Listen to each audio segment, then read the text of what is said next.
Assalamualaikum warahmatullahi wabarakatuh. Perkenalkan, nama saya Seringal, NIM 203210067, Prodi Manajemen Pendidikan Islam, Fakultas Tarbiyah dan Keguruan, Universitas Islam Negeri Sultan Taha Saifuddin Jambi.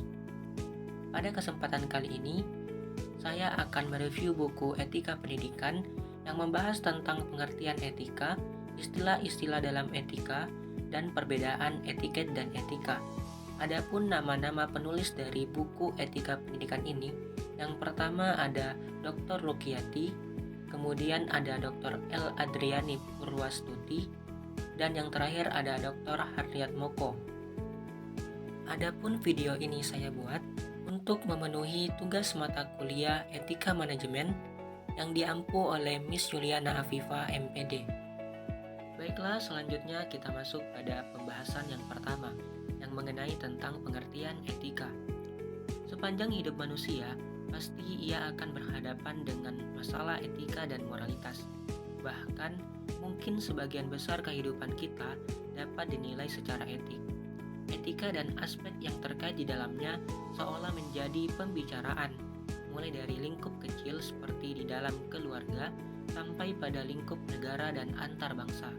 Banyak masalah yang terjadi di dunia ini berpangkal dari pelanggaran terhadap nilai-nilai dan norma-norma etik.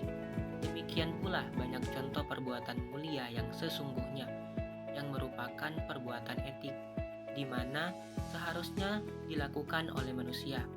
Walaupun demikian, tidak banyak kalangan yang memahami makna sesungguhnya dari perbuatan etik atau perbuatan moral. Misalnya, banyak orang mencampur adukan antara tindakan etik dan sopan santun dalam konteks akademis. Kita perlu menjernihkan pemahaman agar diperoleh makna yang jelas dan benar tentang etika. Nah, jadi etika adalah cabang filsafat, terutama berkaitan dengan pilihan-pilihan yang diambil dan tindakan-tindakan yang dilakukan oleh seseorang sekaligus dampaknya bagi masyarakat luas. Kata etika itu sendiri dalam konteks filsafat dapat dirunut ke belakang ketika Socrates atau filsuf Yunani kuno sedang mengajar. Secara etimologis, istilah etika berasal dari bahasa Yunani kuno, yaitu etikos, yang berarti kewajiban moral. Kata yang sama artinya, tetapi diambil dari bahasa Latin adalah moral. Istilah moral berasal dari kata mos dan jamaknya mores, yang artinya sama dengan kata etika, yaitu adat atau kebiasaan. Kedua istilah ini sering dipertukarkan dalam perbincangan ilmiah maupun sehari-hari. Selanjutnya, Bertens 2007 mengatakan pengertian etika mengalami perkembangan sehingga sampai saat ini setidaknya ada 3 arti, yaitu yang pertama, etika diartikan sebagai nilai-nilai maupun norma-norma moral yang menjadi pegangan bagi seseorang atau suatu kelompok masyarakat dalam mengatur tingkah laku. Misalnya etika agama, Buddha, etika Protestan, etika suku Indian, etika Islam, dan sebagainya. Dalam pengertian ini, etika disamakan artinya dengan sistem nilai. Sistem nilai menjadi pegangan dalam menjalani kehidupan agar seseorang atau suatu kelompok masyarakat dapat hidup dengan tenang, bahagia, dan bermartabat. Kemudian yang kedua, etika diartikan sebagai kumpulan asas atau nilai moral yang biasanya disebut kode etik. Kode etik biasanya telah tertulis maupun disahkan oleh asosiasi profesi, misalnya kode etik guru, kode etik wartawan, kode etik hakim, kode etik polisi, kode etika kedokteran, kode etik pengacara, kode etik perawat, kode etik apoteker, dan bahkan kode etik pesulap. Berbagai profesi pada umumnya mempunyai kode etik sendiri-sendiri. Kemudian yang ketiga, etika diartikan sebagai ilmu tentang baik atau buruk, ataupun ilmu yang menyelidiki tingkah laku moral, disebut juga dengan istilah filsafat moral. Dalam pengertian ini, etika lebih bersifat kajian filsafati, sebab etika termasuk salah satu cabang filsafat. Pembahasan selanjutnya yaitu mengenai tentang istilah-istilah dalam etika. Aristoteles mengatakan, kalau mau memahami suatu ilmu, maka pelajari terlebih dahulu istilah-istilah yang terkandung di dalamnya. Dalam ungkapan yang lain, kita perlu mengerti definisi istilah-istilah tersebut agar tidak terjadi kekacauan berpikir akibat salah konsep. Kemudian ada beberapa istilah yang sering dipakai dalam perbincangan etika, misalnya seperti moralitas, amoral, immoral, dan etiket. Melalui pemahaman yang benar, diharapkan perbincangan akan terarah kepada kebenaran. Moralitas sebagaimana dinyatakan oleh Bertens 2007 adalah keseluruhan asas maupun nilai yang berkenaan dengan baik dan buruk. Jadi, moralitas merupakan asas-asas dalam perbuatan etik. Selanjutnya ada istilah amoral. Istilah amoral berarti suatu tindakan yang tidak ada relevansi moral atau netral dari sudut moral.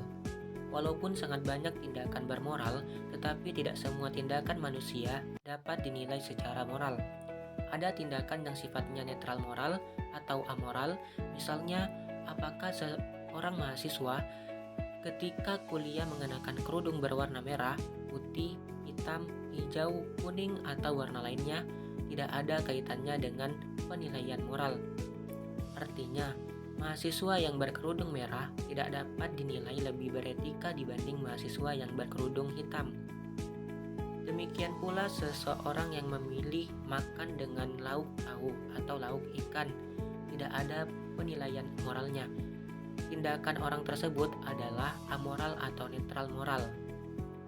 Kemudian ada istilah immoral. Istilah immoral mempunyai arti tidak bermoral. Tindakan immoral berarti tindakan yang melanggar nilai dan norma moral. Perbuatan immoral merupakan tindakan yang tidak boleh dilakukan oleh manusia bermartabat, seperti mencuri, menipu, memerkosa, memukul, membunuh dengan sengaja, minum minuman keras, mengonsumsi narkoba, dan berbagai tindakan kejahatan lainnya. Selanjutnya, ada pun pembahasan yang terakhir mengenai tentang perbedaan etiket dan etika. Perbedaan yang pertama, etiket lebih menekankan pada cara tepat yang ditentukan oleh kalangan tertentu, misal memberi dengan tangan kanan, sedangkan etika tidak menilai cara melainkan perbuatannya. Etika memberi norma atas perbuatan, misal dilarang mencuri. Kemudian perbedaan yang kedua, etiket hanya berlaku dalam pergaulan. Bila tidak ada orang lain atau saksi mata, etiket dapat tidak berlaku. Misalnya, etiket makan dapat saja tidak berlaku ketika seseorang makan sendiri di rumahnya. Dia tidak harus mengikuti cara makan di pesta atau pertemuan umum sebagaimana ditentukan dalam pergaulan masyarakat. Akan tetapi, etika tetap berlaku walaupun seseorang itu hanya berada sendiri di rumahnya saja. Kemudian perbedaan yang ketiga, etiket bersifat agak relatif, tergantung adat kebudayaan suatu bangsa atau suku bangsa.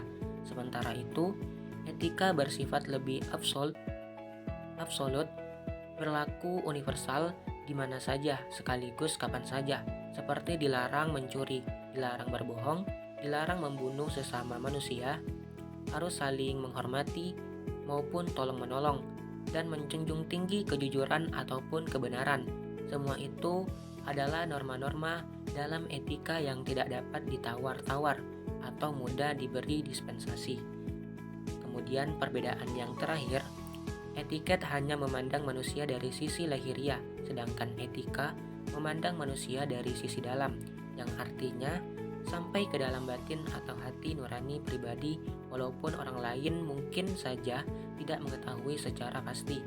Contohnya, banyak penipu bertutur kata sopan. Perilaku yang tampak secara lahiriah sangat santun sehingga menarik hati orang lain yang menjadi sasaran penipuannya. Tetapi dalam hatinya jelas ia berniat jahat atau tidak etis. Baiklah, itu saja yang dapat saya jelaskan mengenai buku Etika Pendidikan yang membahas tentang pengertian etika, istilah-istilah dalam etika, dan perbedaan etiket dan etika.